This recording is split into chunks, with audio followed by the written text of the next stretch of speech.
still be here.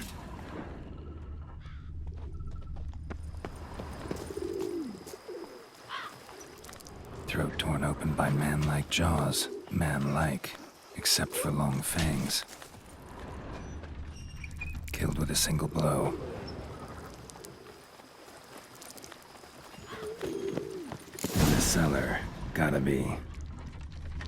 Claw wounds from 5 separate claws, spread of a small human hand, massacred by a vampire. Not an Ekimara though, or a Fletter. Bruxa, gotta be. Footprints. Small bare feet. Lead deeper into the cellar. Fell down the stairs, broke his neck.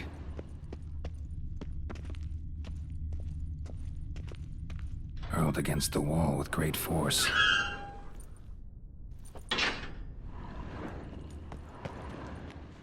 Took a lot of strength to batter this down. Used this to batter down the grate.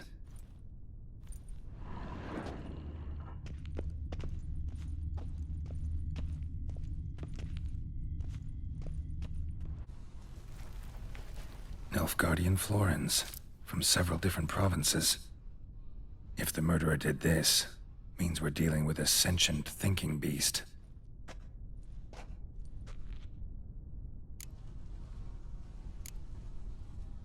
Body was chopped up after death. Blows struck with great force, but bones sliced through, not crushed. Creature that killed him had long claws, sharp as a witcher's blade. First sank its claws into the victim's heart. No Bruxa did this. Third hand. A spare? Except it's clearly not the victim's.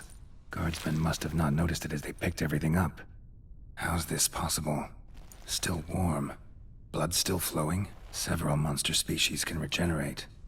Never heard of that happening to their severed limbs, though. Or of their limbs seeming completely alive after so much time. Examine the tissue more closely later. Might learn something.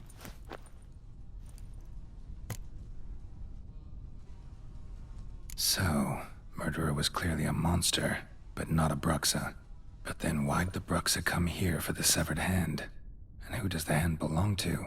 Why the hell's it still warm? Now, pouch shoved down the victim's throat. What's the significance? And why was he chopped up into pieces? Lots of questions, no answers so far. Need to know about the other victims. I'll ask Palmerin to get me in to see the Duchess.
Hey-ya!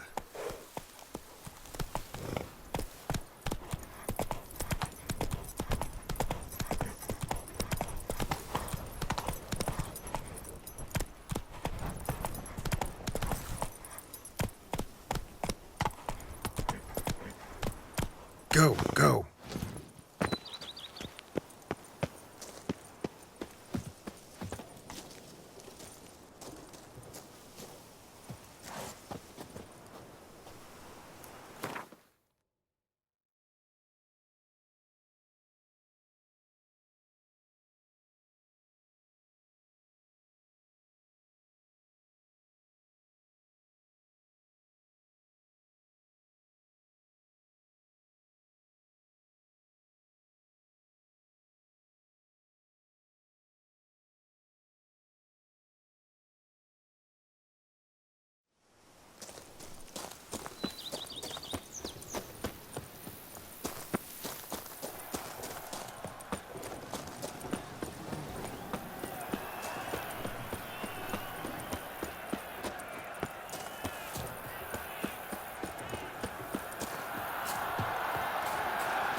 Behave, friend.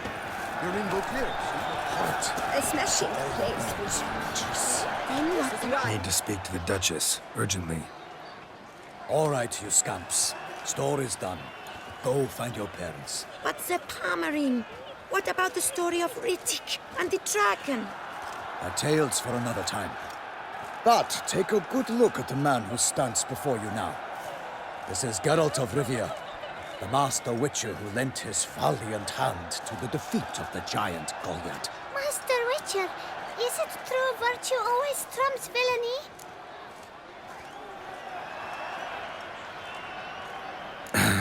Yeah. Virtue always wins. But the Black Knight.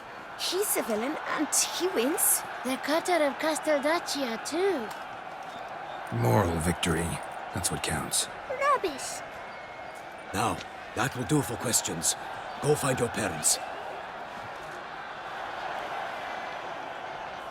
Her Enlightened Highness has doubtless arrived at the tourney grounds to watch the battle in the arena. If we hurry, we'll be in time to speak with her before the spectacle begins. Lead the way.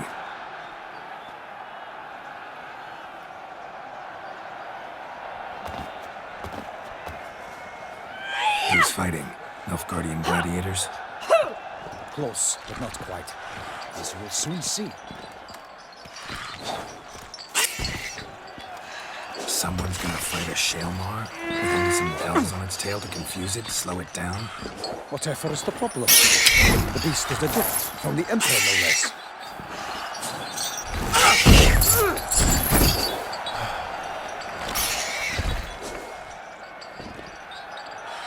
This is dangerous. Bells on its tail aren't enough. I saw a spectacle of the sort at the arena in Nunez. There, a knight defeated a Shelmar with bells on its tail. Might have gotten lucky. Shaelmar might have been lame. Who knows? Only a Witcher has a real chance against a healthy Shaelmar. And that's not even every Witcher. Besides which, releasing a monster that dangerous in front of a crowd, plain irresponsible. Let's go.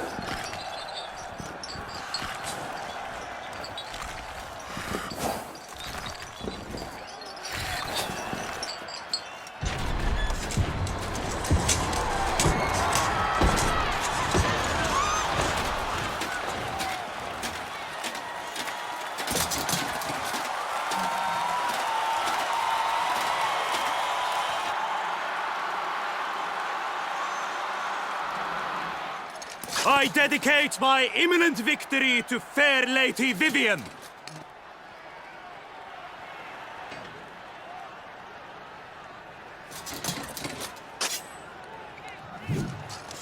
It's begun.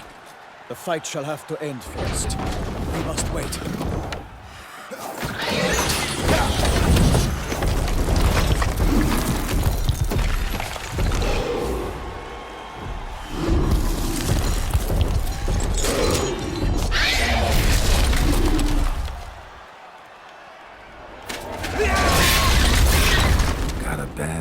about this.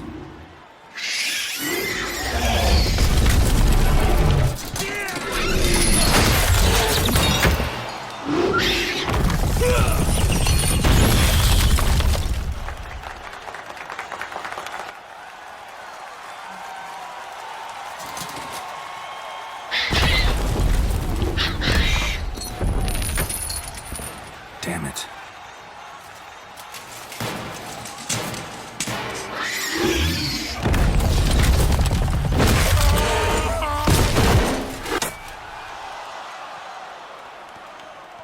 We have to help him.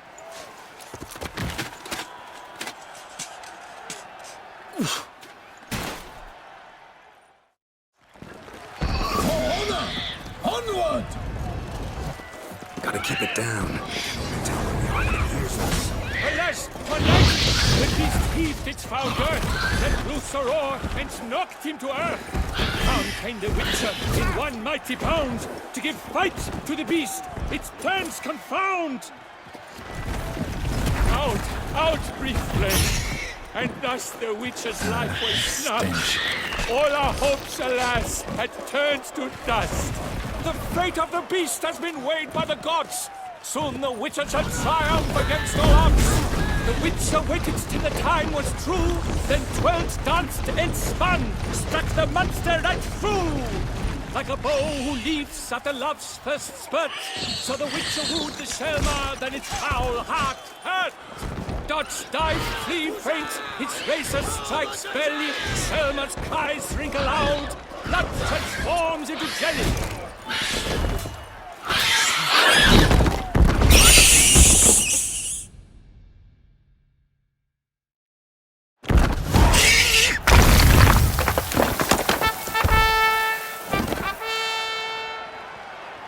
The Selma lies defeated by Geralt of Rivia, master of the witchering trade.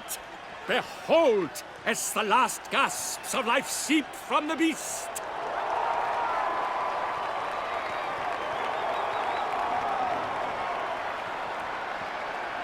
Master Geralt, do what you must. Finish the deed!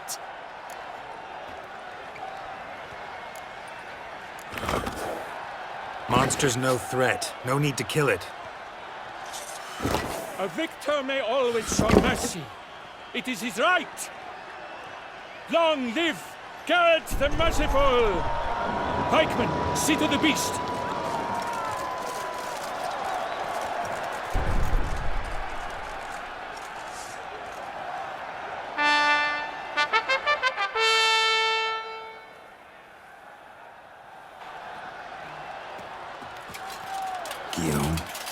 The lad came damned close to dying.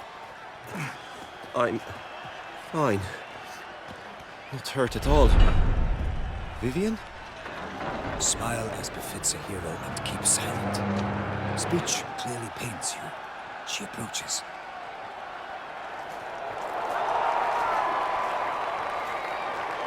Geralt. We must talk. Vivian. You shall talk later, in the medic's tent. Geralt, magnificent, breathtaking. Your Grace. We knew that to summon you was a brilliant idea. We are delighted, ravished to have struck upon it. And I'm truly, honored. See to our young hero. Hop, hop. For we must make off with Geralt. We should talk. We had been long awaiting your arrival. Had nearly lost hope. Then suddenly, that entrance, so spectacular.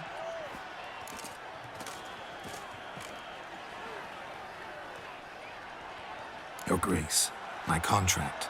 I'd like to discuss it. Naturally, but not here. We shall need Damien. He let the investigation pending your arrival. But wherever could he be? Come, we must find him.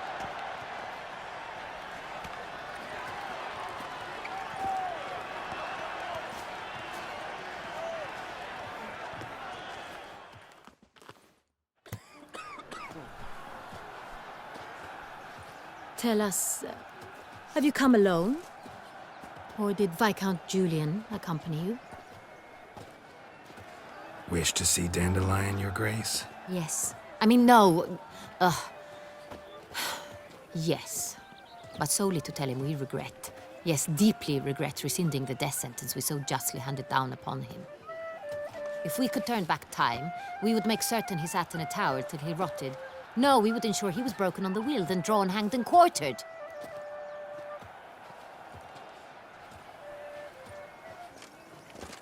Ah, the very man we would entrust with these tasks. Damien de la Tour, captain of my personal guard. Your Grace, Witcher. Greetings. I examined the body of the beast's last victim. Might have found something. Need to analyze it. A quiet place, that's what I could use most right now. And maybe the help of an alchemist or a mage. Also like to hear all you know about the previous victims. Take it Sir de la Tour is my man for that. Firstly, call me Damien, please. Secondly, you should know I spoke against summoning you here. I've heard much about you. You bring trouble, or thus far have, always. And we've enough trouble as it is. Yet we are capable of defeating the beast on our own, without an outsider's help. I've no doubt about it. Damien, we settled the matter of the Witcher's employ some time past. Definitively. Since you have broached it nonetheless, let us discuss Geralt's pay. Are the legends true?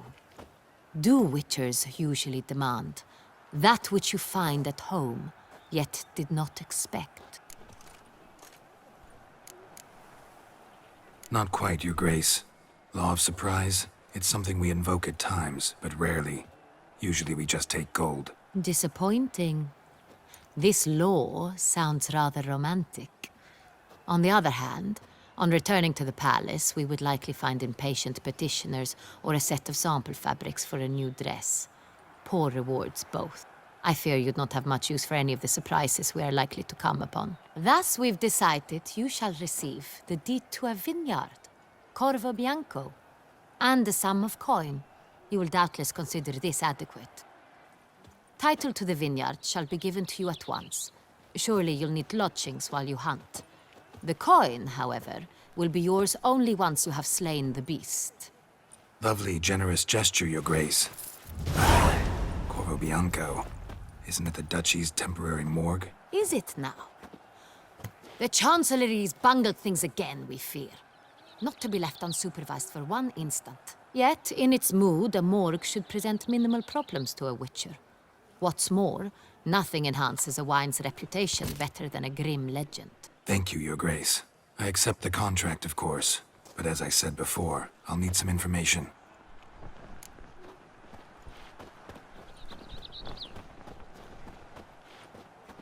How'd it start? Who was the first victim? Crespi was the first to die. He was famed once for his many glorious tournament victories.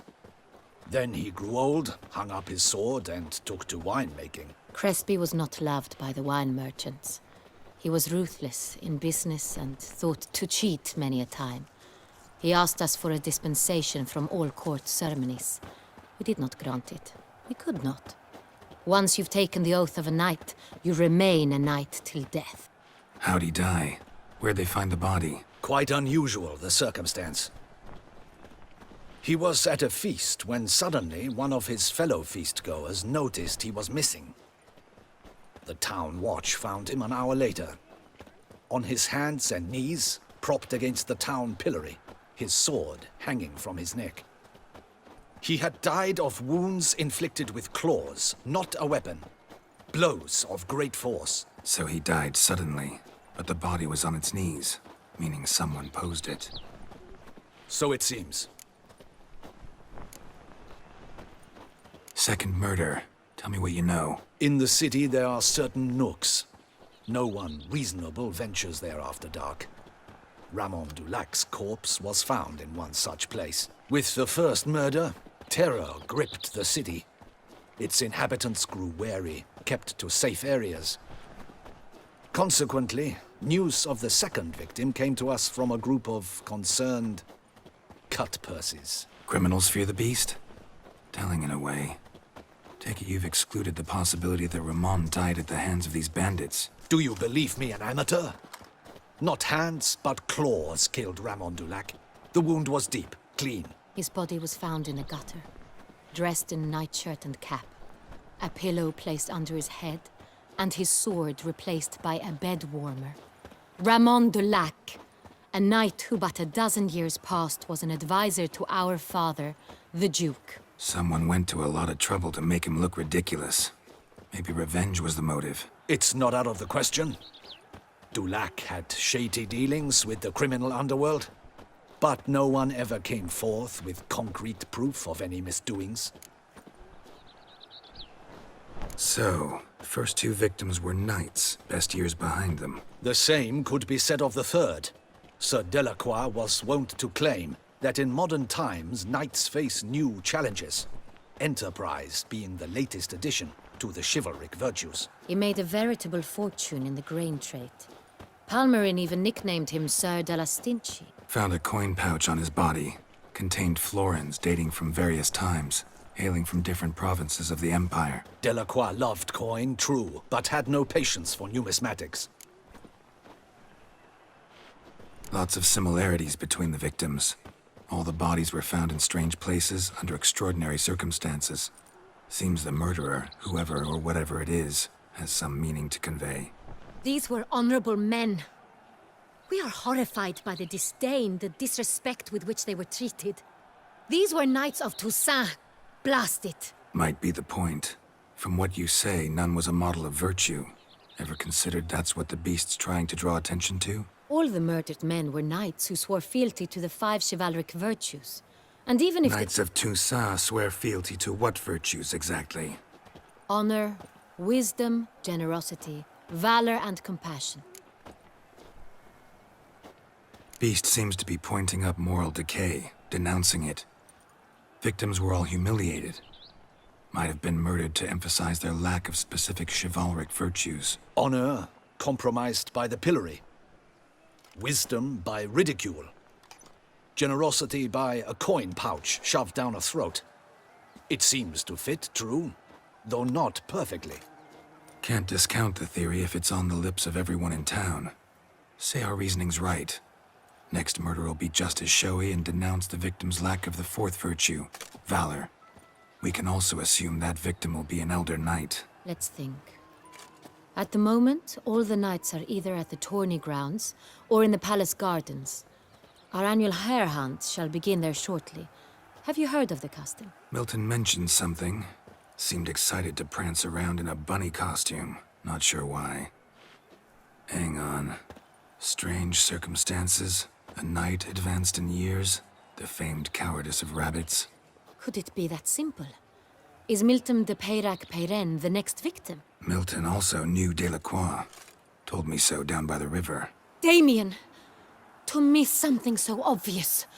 De Peyrac-Peyren, Crespi, Delacroix, and Delac formed a knightly team. It was years ago, but...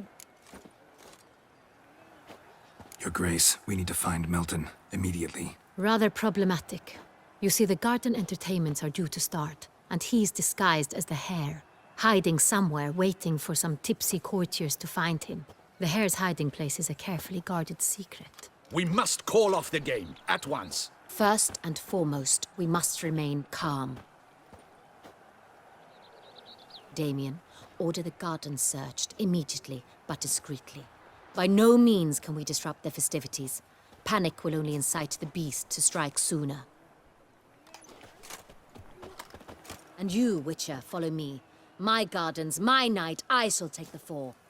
A murder is out of the question. I will not allow it. Not near my palace. Horses? Ready our horses!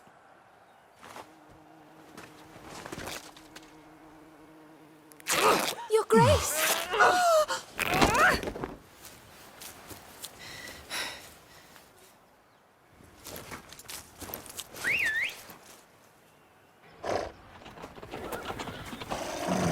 What the hell? Why, I should... Your Highness, Mind it doesn't get wrinkled. Onward!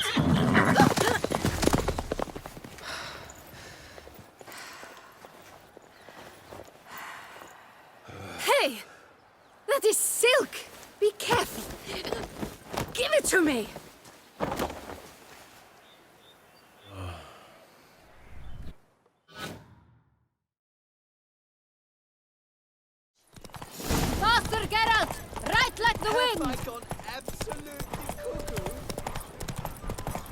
Your Grace seems right at home in the saddle. Long may she live! This way! Through town! Try not to lose your way! Sharp right! Take care! Good! Duchess. Henrietta! Let's follow her! Follow the Jaquetta!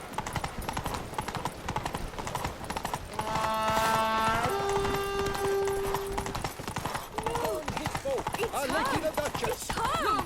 Clear the path! Clear the way, I said! Is this part of the game?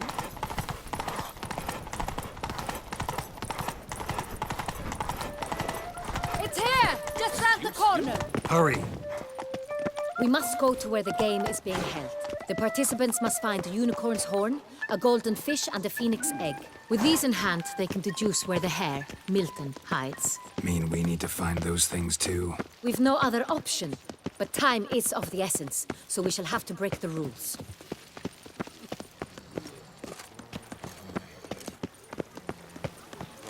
Right and true, the knight returned from his days at war. On second thought, through here.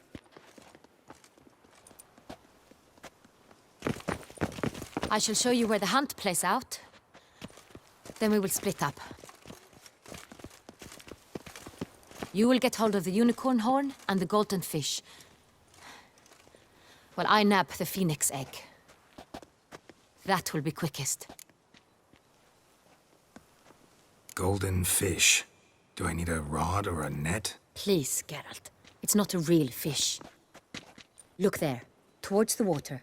See the lights? The hunters are trying to hook the fish from boats. You must simply dive in and find it.